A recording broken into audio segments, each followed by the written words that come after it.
What's up, goats? Welcome to season 2 of Startup Hype Man's Goat to Market show. I'm your host, Startup Hype Man founder and chief pitch artist, and of course I go by the name RajNATION. This season we've got a special treat for you. If you haven't already heard, I officially dropped the album Goat to Market, the first ever hip hop album about you, founders, and about the life, startup life. Goat to Market is an 8-song concept album telling the story of a founder's journey from idea to capital raise. It's a story of struggle to success, getting up after being knocked down, breaking down in order to break out, and dealing with the doubt, distractions, and detours en route to dominating and becoming, well, the GOAT. Now, a lot went into making this album, from the initial concepting, to the beat making, to the lyricism, to the overall storytelling, and someone who was instrumental in bringing it together was a man by the name Pablo Gonzalez. Pablo is the founder of Be The Stage, a company that specializes in creating digital word of mouth via streaming podcasts, interactive trade show booths to run podcasts live off the trade show floor, online content, and so much more. And Pablo has become a good friend of mine over the last couple of years, and I decided to make him the creative director for the album. So think of his role almost as my creativity consultant, helping me get out of my head, helping me figure out the album's story arc, working with our producer. He even makes an appearance on one of the tracks. For this season of the GTM Show, instead of me interviewing other guests, I'm actually the one being interviewed by Pablo. We talk about the album, the concepts and themes, the behind the lyrics, you know the deal. Listen, I put my heart and soul into this album, and this is my way of letting you inside my head. Haven't heard the album yet? Goat to Market is streaming everywhere. So if you're on Spotify, Apple Music, YouTube Music, Tidal, or any other random network, just search Goat to Market or RajNATION and get ready to be taken on a musical journey. And if you want to chat with me directly about the album or about anything you're going through with your startup, whether that's pitching, figuring out your go-to-market strategy, or something else, remember, I'm just a DM away if you join our online founder community, the Goat to Market Club, at startuphypeman.com/GTM-club.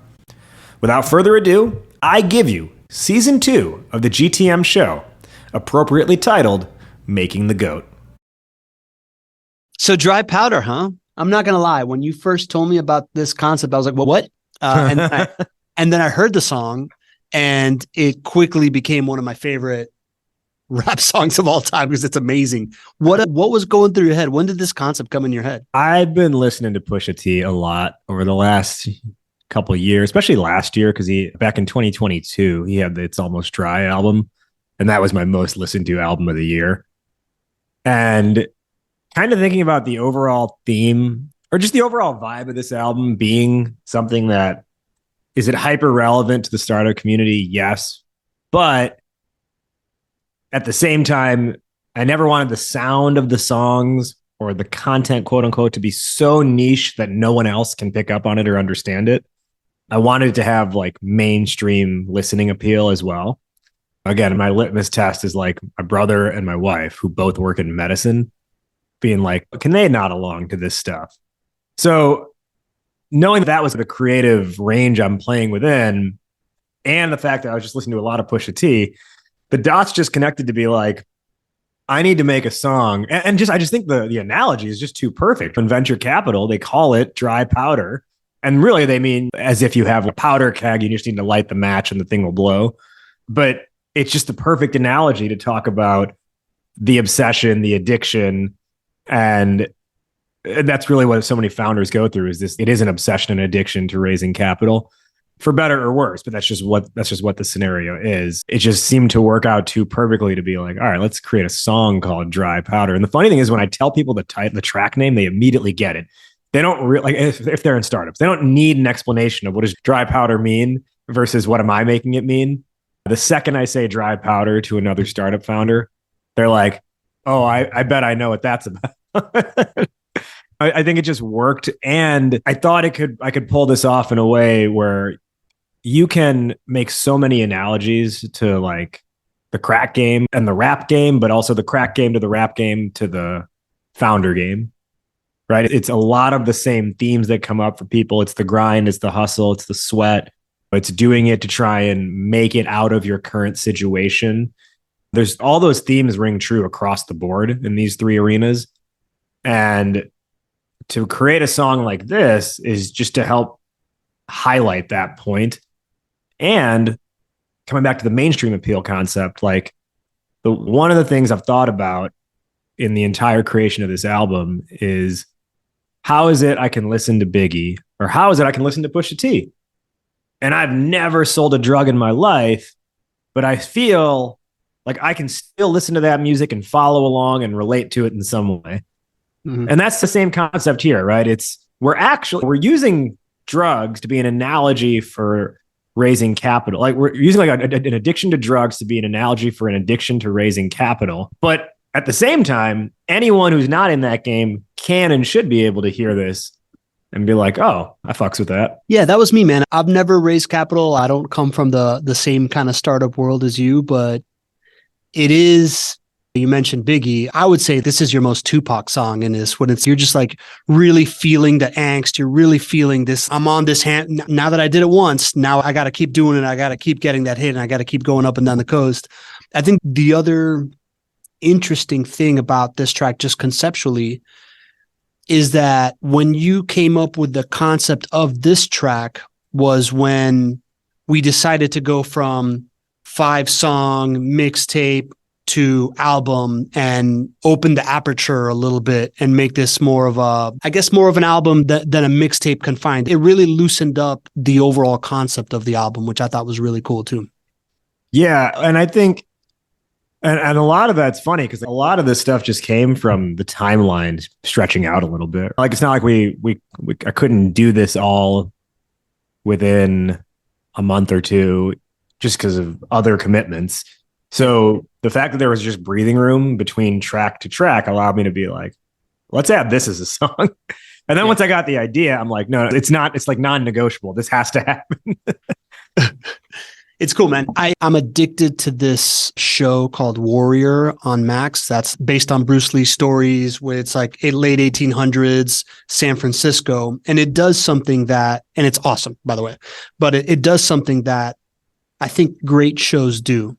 When they have, there's these shows that have a season, but every season has this one episode that's like its own story away from everything else. And it feels like this one felt like that, right? Like it feels like you're on this journey of linear journey, and then there's this like one side episode that in and of itself, it's like its own little movie and its own little storyline, and it has its own thing, and it feels unique, and yet it's super relevant to the whole thing. And I just thought it was the sign of a great content creator that knows how to create a series of things that has its own. It's almost like going back to that world making thing that we were talking about, right? Because you've created this world of the founder and you understand it so well, you know how to make the offshoot of it as well, which I like, the moon as opposed to just the planet. That is really That's a good. I appreciate that compliment. And you started that by saying you're in a different startup game than I am, but I personally have also never raised capital, but I've been around it a lot. So it's me being able to take the secondhand information that I've been gathering over the last more than half decade, right? 6-7 years, and put a voice behind that with obviously some exaggeration in there for just comedic effort, but also to help stress the point and just make it something that's like fun. Because it's like a very serious sounding song, but at the same time, it's like kind of cheeky, right? Like with the references. Totally, man. So that leads me right to the beginning of the song. I feel like the whole album has been pretty serious, and then all of a sudden you kick in with like, ooh-wee. I think we can loop that in. I don't know. That one, I was just feeling the beat, and I was like, yeah, I got to throw this in here. And it's like that fake sound of taking the hit and feeling the rush. If we think about the construct of this versus, let's say, something like Thankless, where obviously the vibe of Thankless is so much different, but in that hook, the Thankless hook is a lot more, it's just a more creative hook, I think. There's different lines throughout. The first, like every time the chorus hits, the hook goes ×2 basically, but it's not repeating the same thing, right? It's a different words used the first half versus the second half. Or even like Sincerely Yours, right? Every hook on the song is actually different slightly. This one, the hook it's the same 2 lines over and over again, right? It's dry powder, I'm trying to get the fast start. The heroin, but I don't show the track marks. Dry powder, I'm trying to get the fast start. Heroin, and I don't show the track marks. It's dry powder, I'm trying to get the fast start. The heroin, but I don't show the track marks. And that's intentional.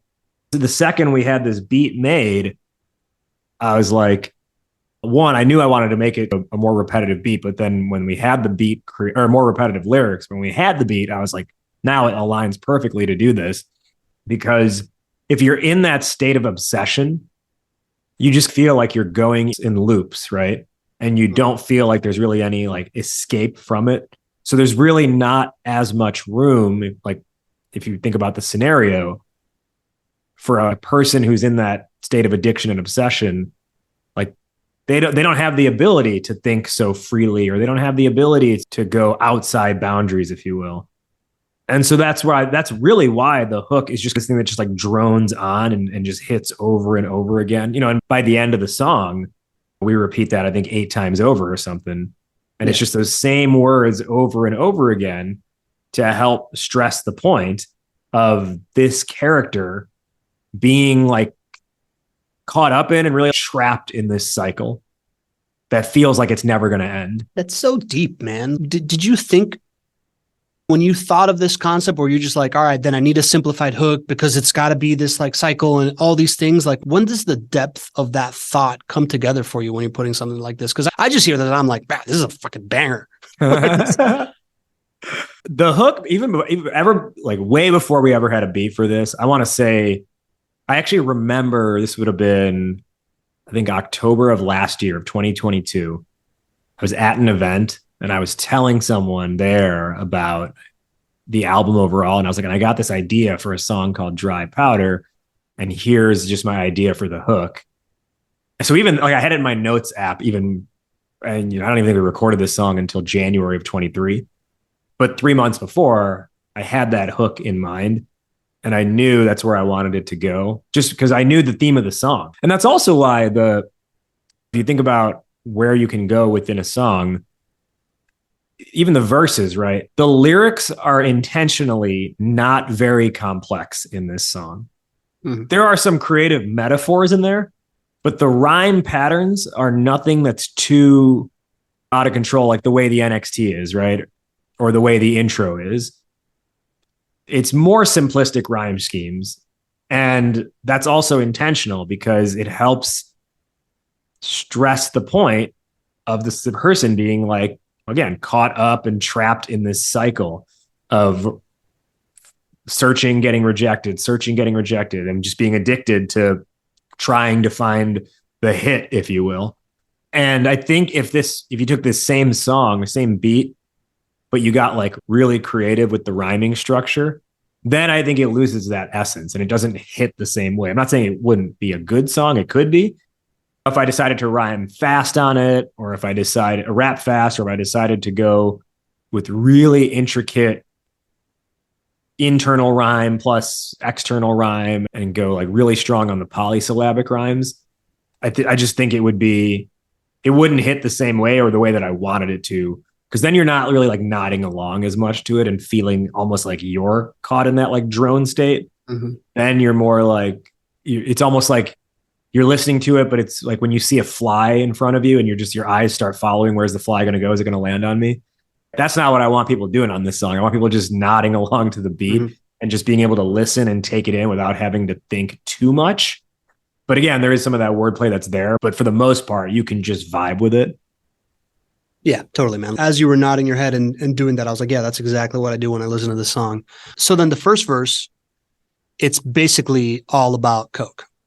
Like there's very little, there's metaphors, right? But there isn't a lot of business talk here, right? Like you're really describing a drug fiend here. Just like, yes, I'm a fiend, itching in the sheets when I see it in my dreams. Broadway, I'm about to cause a scene. This ain't what they meant when they said to go lean.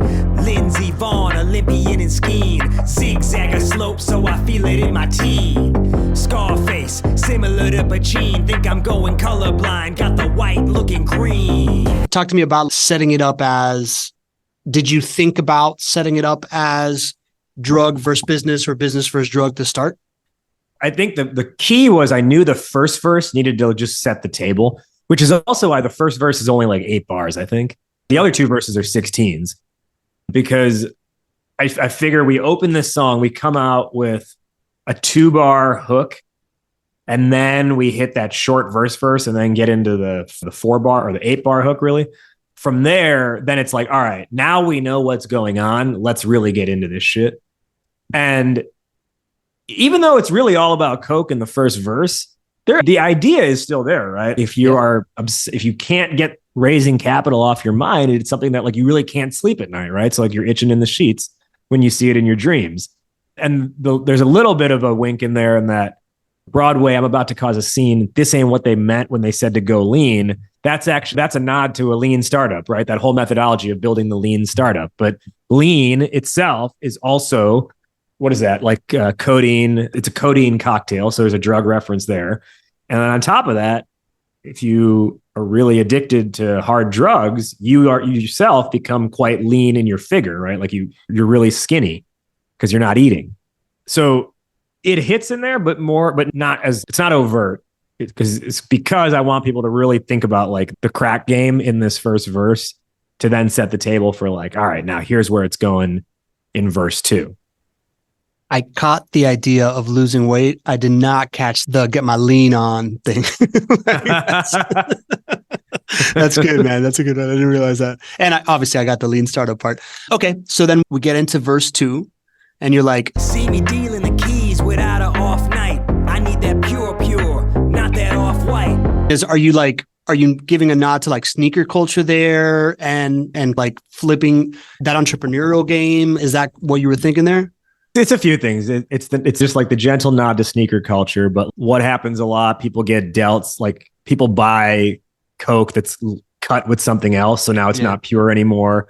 Or whatever drug they're buying, it's cut with something else and it's not pure anymore. The funny thing about this song is I literally don't do drugs at all. And here I am making a song about this. But I've listened to enough hip hop. You listen to enough hip hop, you watch enough Scarface, right? Exactly. Like it's almost either, right? But this is all part of the culture of all of this stuff, right? Yeah. So you have the sneaker culture, you have the bad, you're buying like shitty drugs. But then also it's, if you think about if dealing the keys, which is kilos of coke, but let's look at it in terms of money you're trying to raise, you're trying to get like the best, let's call it cosigner, but the best investor with the right terms, not someone who's going to F you over because they're like, oh, we'll give you money, but here's the term sheet you're getting and it's totally slanted in our favor and you're going to struggle as a result. So that's the idea there. So giving the keys to somebody else, right? Like it's, if you're bringing in an investor, you are giving them the keys to the castle, essentially is what you're saying there. Yeah, but yes, more so what I'm saying is just pure versus off-white. The pure would be it's agreeable terms. The off-white is the, you might be getting screwed on this deal. Yeah, got it. And then you go into one of your many wrestling metaphors, right? Yeah, there's actually a lot on this album. That shouldn't be surprising, but not surprising. So yeah. Rental car signature, say Dwayne Johnson. I'll take the rock anywhere. Here, Wisconsin. Also, I carry the rock. Like if you're the running back and you're leading the team, you carry if you're an athlete, that's the star of the team. Basketball player, give me the rock. Yeah, that kind of thing. Yeah. And then you hit on this kind of this Brexit metaphor. You want to tell me about this one? Raw, take a new life form. Want to see your head split? I flip a brick and do a Billy. That's a Brexit. This is my favorite line in the whole song. In this case, your brick of coke would be like the little money you get invested into you. Or you could look at the brick as your product that you're literally like your software or whatever that you're going to sell to turn into money or get investment off of. And you just take that one small thing and you flip it into $1 billion. And then when you get to $1 billion, now you actually exit as a company. So you take brick and you flip it to $1 billion. Now it's brick and exit, which is Brexit. Yeah. So I like that. That is actually my favorite line in the whole song. I don't know. I was like, when I came up with that, I was like, yes, this works. That was great. Yeah. It's my favorite line in the song too. And then you go into another kind of elongated religious metaphor, man. I'm trying to fight the ocean just like Moses. This is the second time that you play a little bit around with religion. You want to tell me about that one? I want to clarify something too before it gets into the Moses line, right? So it's the evidence is visible on your night clothing behind every closed door. door, it's white noses. That's a double meaning first. Sure. In the fact that if someone's been doing cocaine, their nose is white, right? And you usually do cocaine in behind closed doors and not out in the open. But at the same time, you have investor meetings behind closed doors, and the vast majority of investors are white people. Yep. So I just keep running into these quote unquote white noses. It's both the drug thing and they literally are white noses because it's white people that I'm having to go to more often than not. And then we hit that. So the next line is, I'm trying to fight the ocean just like Moses. So this is a nod to in business, there's the blue ocean strategy, or in category creation, there's the no ocean strategy. So we all know Moses parted the Red Sea. And what's interesting is like there's the blue ocean or the red ocean strategy. Red ocean means there's so much competition that it's hard to get a foothold in. Blue ocean means you found a niche that doesn't have as much competition. And then no ocean is you're basically building an entire new, what would you call it? An entire new, like, Designing a category. Yeah, exactly. So this works in a couple layers because he parted the Red Sea. You're trying to not get caught in a red ocean if you're running a business. And at the same time, like if you could think about parting, like Moses parting the sea being him like fighting the ocean. Mm-hmm. So that's what we're going for here is I'm fighting the ocean just like him. And also you're hoping it's not a red ocean that you're in. Yeah. And there's also that ongoing theme of as an entrepreneur, you're always fighting against the current as well. Right? Yeah. Like, yeah. There's that too. So then obey the code, bow before these white roses. The commandment, thou shalt find a lit fuse. You will get to take a bow at the end of the day. People will throw roses at your feet.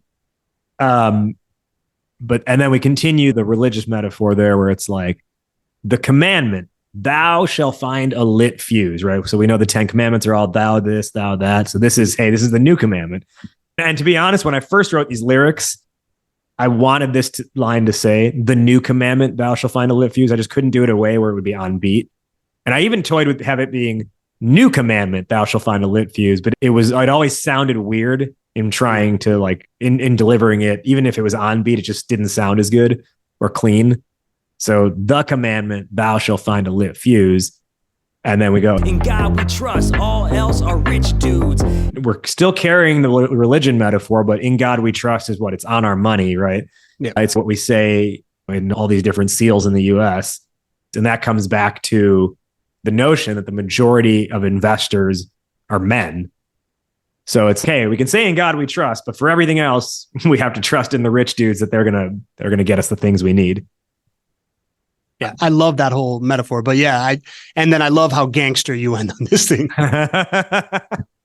Handle with care when you approach the powder keg. Last one that took a hit left without a leg. Now, we've established that powder, dry powder, it means more like powder keg. So this really is just the direct meaning aspect that hasn't really shown up in the song yet. But I wanted to establish it here. Now, if you were to get too close to a powder keg that explodes, it's reasonable that you could lose a leg, right, from the explosion. At the same time, the double meaning here is when you get investment from a VC, whatever, they are taking equity in your company, aka they are taking stake in your company. Another word for having stake is having a leg in it, right? Or if you think about a stake in the ground, that's also a leg in the ground.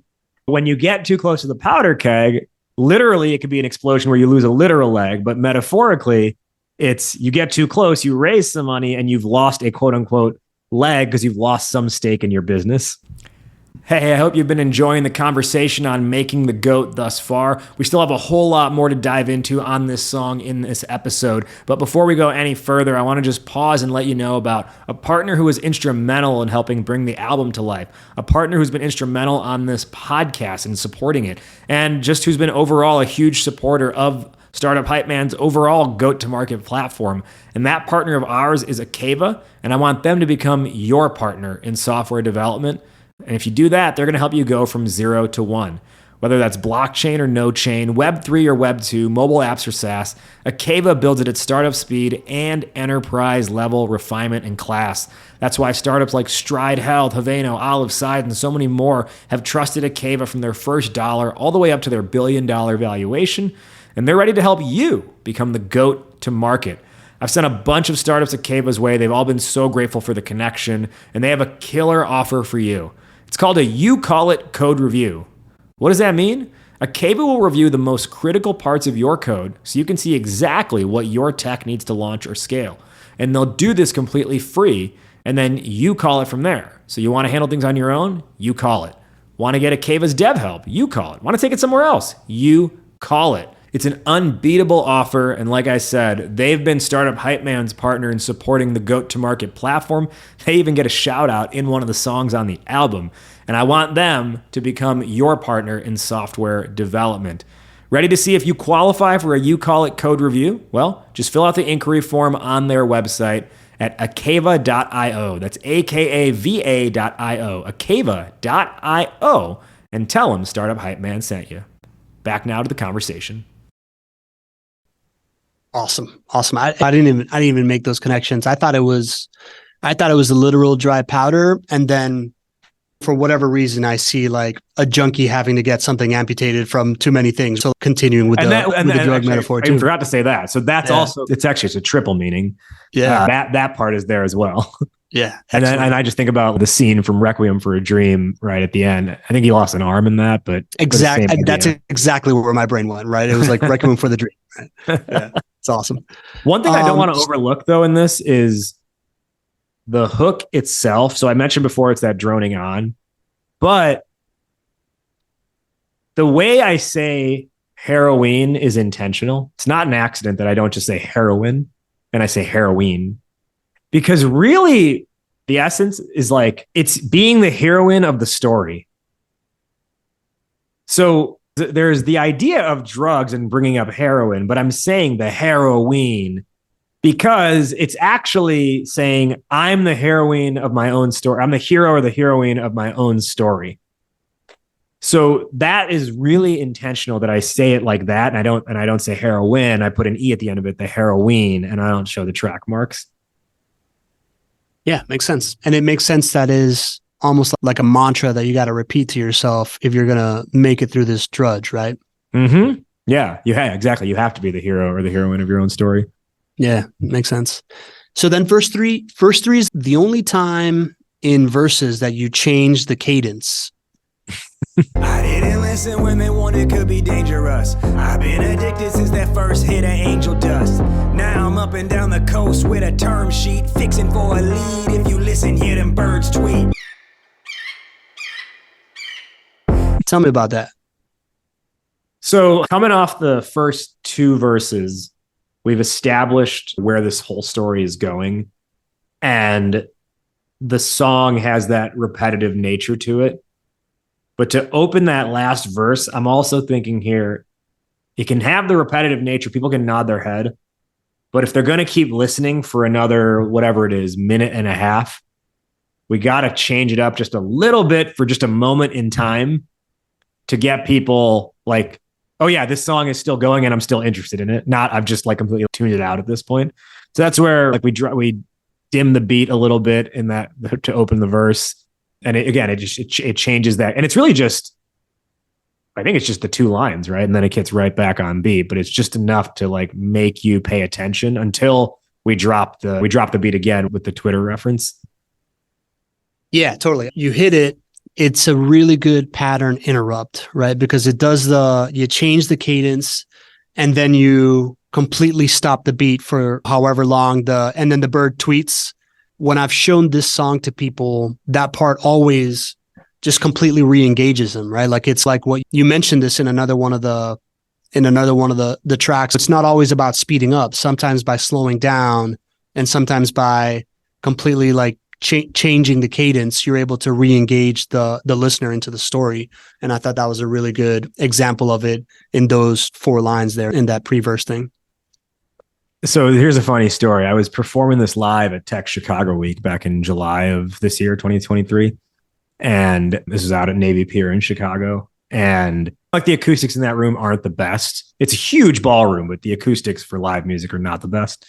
And one of the guys who was out in the crowd, it's like a performance and people are paying attention, but there's also like a lot of other things going on. So you don't necessarily have to be paying attention. So one of the guys, Chris Deutsch, he's an angel investor and he leads this group called Lofty Angels. He I noticed after we got to this part of the song, he flooded to like near the front of the stage and was like nodding along with everything. And he told me afterwards, he was like, yeah, I know, I heard music going on. And then I heard term sheet and I was like, huh, what? And I immediately turned my head and started paying attention. So it's like that, just like direct word there of term sheet, right? It's like the vocabulary of the startup game that an investor hears that and they're like, huh, what are we saying? What are we saying about term sheets? And then, so we bring them in and then we immediately hit with the bird tweeting sound. And then we kick it right back into gear after that. Yeah. And it's fixing for a lead. If you listen, hear them birds tweet, right? So that's got a lot of meaning in there in just that one line, right? You need to get a lead investor in order to raise a capital, someone who's going to quote unquote lead the round and set the terms for the round that other investors can get in on if they also want to invest. So we come off the previous line, right? I'm up and down the coast with a term sheet. What do people do? They literally travel up and down the east or the west coast to raise capital, or I'll make the case they should be traveling up and down the Midwest coast, quote unquote, to raise capital. But that is what happens, right? Let's think about the East Coast here. People are like, oh, I'm going to go anywhere from New York down to Florida to try and find the right investors.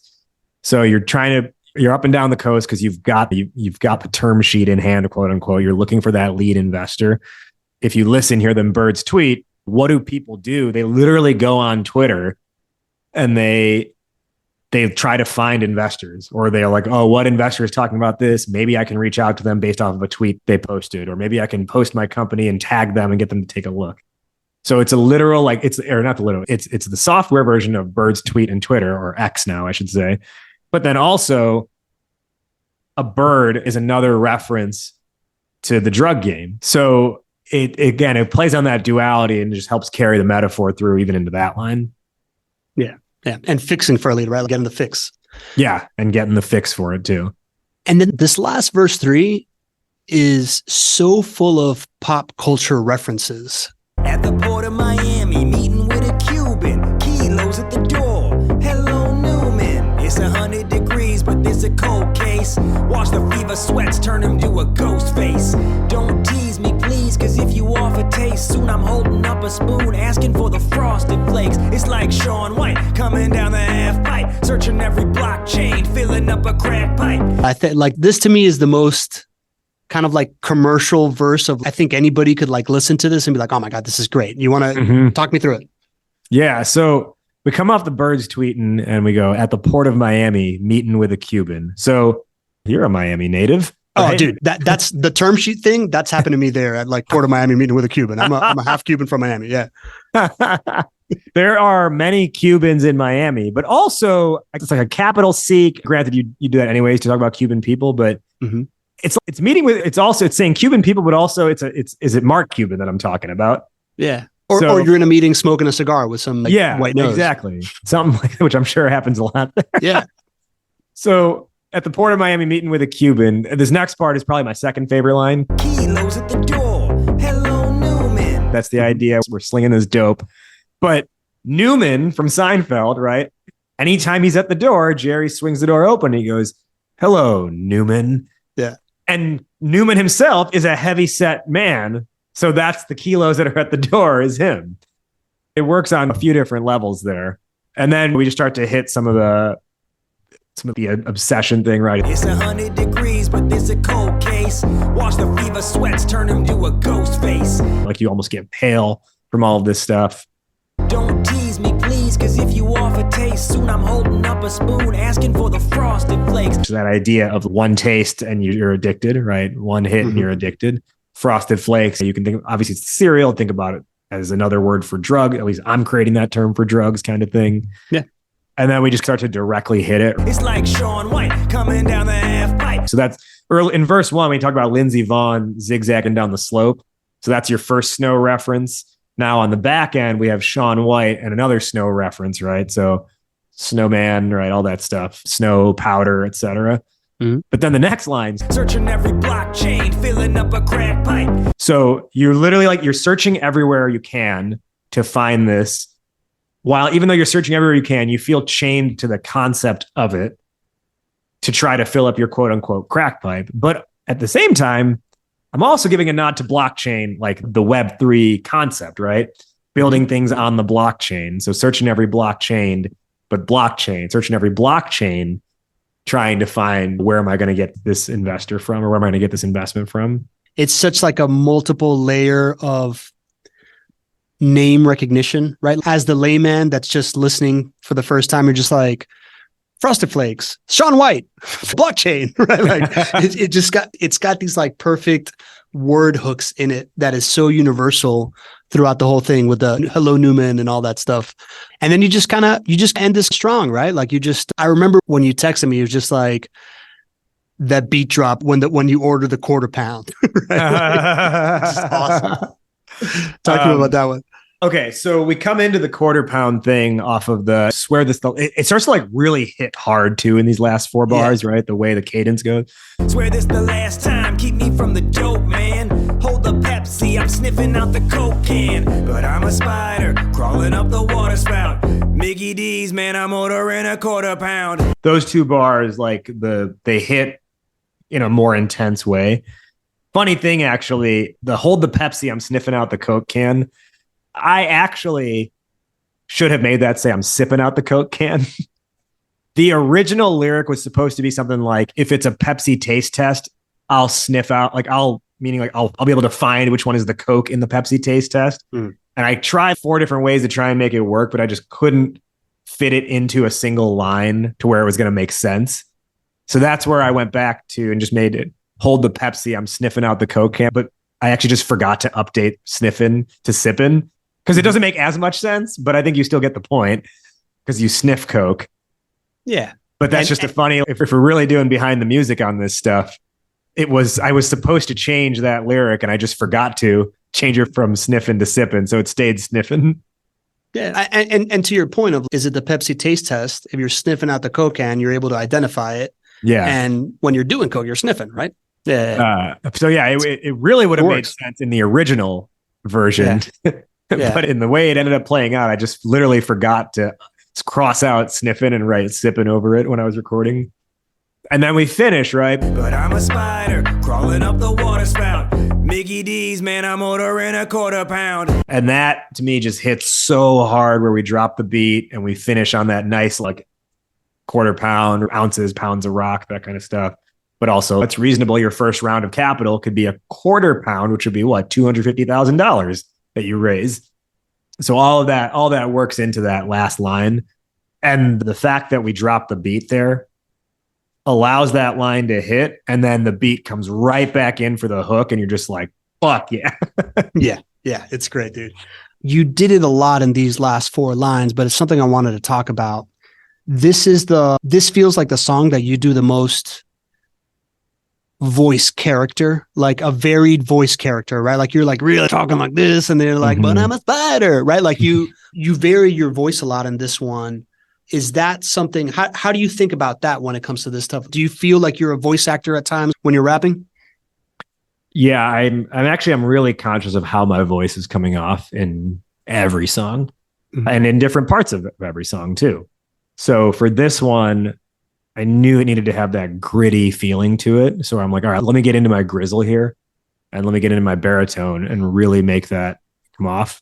And even in that grizzle, like you said, that second to last line, but I'm a spider crawling up the water spout. It has a little bit of sing-songiness to it because what like the itsy bitsy spider crawled up the water spout is a nursery rhyme. And so you have to create that sort of connection, I feel, to make a line like that really work in the way that you want it to. And just if you play around with your voice at the right parts, then it keeps people interested too. Even like Kilos at the Door, it wasn't hello Newman, it was hello Newman, which is how Jerry says it. So those kinds of things are very intentional. And this song throughout having that more grizzle vibe to it with the voice is also intentional. But like a lot of it too, I'll say is once you hear a beat, you may want to do something different, but you actually can't because of the beat, right? Because of the note that the beat is in or the tone that it's in. I don't even think if I tried, I could do Thankless in like a grizzly voice. Sure. Yeah. And it shouldn't be, right? Because it's a more upbeat song in nature. Yeah. Yeah, no, that makes sense. This is a gritty beat. And then at the end, the last thing I want to bring up on this is I thought this song was done. And then you decided to add this background lyrics behind the last hook that honestly, right now that I'm reading them, I'm just like, oh man, I didn't even know that you were saying all this stuff. I'm trying to get the fast start, heroin, and I don't show the track mark. It's driving out, I'm trying to get the fast start, the heroin, and I don't show the track marks. Drive out, I'm trying to get the fast start, you heroin, and I don't show the track marks. I'll drive out, I'm trying to get the fast start, the heroin, and I don't show the track marks. The numbers out, I'm trying to get the fast start, you heroin, and I don't show the track marks. To me, it just added an extra layer. But what made you think of doing this stuff? And are these lyrics meant to be heard and understood? Or is it supposed to feel like the dribbles of a madman as you're like going through this thing? I actually think it's both, right? So we kick up the beat in the end there, right? You don't just have the bass beat. Now you have that. So it gets more intense as the song closes out. Mm-hmm. And then, so as the intensity builds, I think the hook has to build as well. I could just drone it out and just do just the hook, even as the intensity builds, but then I think it's missing something. Yeah. So the idea is the intensity keeps building to the end of the song, but then the character keeps spiraling more and more out of control along with that intensity building. And then these background lyrics are like the running thoughts in his head, in the person's head. And it's like almost you find yourself like talking to yourself, that kind of thing. But, and look, like, it's all about continuing to be obsessed, right? Whether an ounce or a mountain, I need a fast start. And if you doubting, I'm counting to hide the track marks. Dollars or pounds, if you mouth it, I'll take the fast start. And each line is actually different because you're getting like more and more into that maddening state that you can't seem to escape. It's like this vicious cycle, or again, this spiraling out of control. What the creative technique, I actually don't remember the name of it, but I was inspired by one of the songs from Hamilton, where there's the song where it's Samuel Seabury talking about how like we all need to heed the king and there's no point in like revolution, but Hamilton is like responding to that so Samuel Seabury is singing and Hamilton is rapping while he's singing, and they meet at the same words at the end of almost every line. So it'll be like, heed not the rebel who screams revolution. And Hamilton's, have you all unraveling at the sounds of the revolution? Right? They meet on the last word of each line, even though they're saying two different things, which I know was inspired from a Shakespearean technique. From Hamilton or Lin-Manuel was inspired from a Shakespearean technique. So that's what inspired the way to do this ending part, where fast start and track marks hits at the end of every line. But how we're getting there, you have the hook that's overlaid, which is what you've heard already.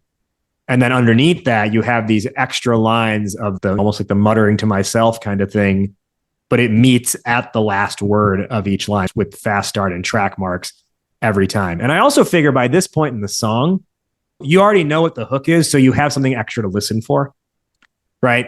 You don't need to, and because the hook is so basic, you figured it out. There's nothing, you can hear it again. And if you don't listen to it, you're not missing anything. So now by the end, it makes sense to bring in this babbling, if you will, about being addicted and whatnot. And you can listen for just that if you want to, because you already know what the hook is. This is one of those moments where I'm like super pumped that we're doing this conversation, man, because I love this song and I love this part in this song, and finding out that it's like this like cool thing that just sounds cool while you're hearing like the powder and you're vibing to it. But the amount of thought and the amount of care that you put behind the last 10 seconds of a song in a 35-minute album or whatever is, I don't know, man, like connecting to this level of creativity to me is really inspiring, man. I'm really happy we talked about that. And I'm really pumped that you decided to put the like whispering powder circling around the ears thing, because I love that part. That part, I'm just like, when I finish the song, the rest of the day, I'm just like, powder. Yeah, and remember, we were like, in the post-production, we were like, let's pan that. Let's have it bounce from the left to the right speaker so it really does feel like it's spiraling around you. And if you're in a car driving, I don't know if you'll hear it as much, depending on if you have your windows open or not. Like, then you probably won't catch it. But if you got headphones on, you 100% feel that. Yeah, and you're almost like looking left to as you hear that. You're like, who said that? Wanting to experience that earnestly is one of the reasons I bought Beats headphones. No way. I was like, it's Prime Day. I've been wanting to hear this like in a really good quality. That's a compliment that I'll take.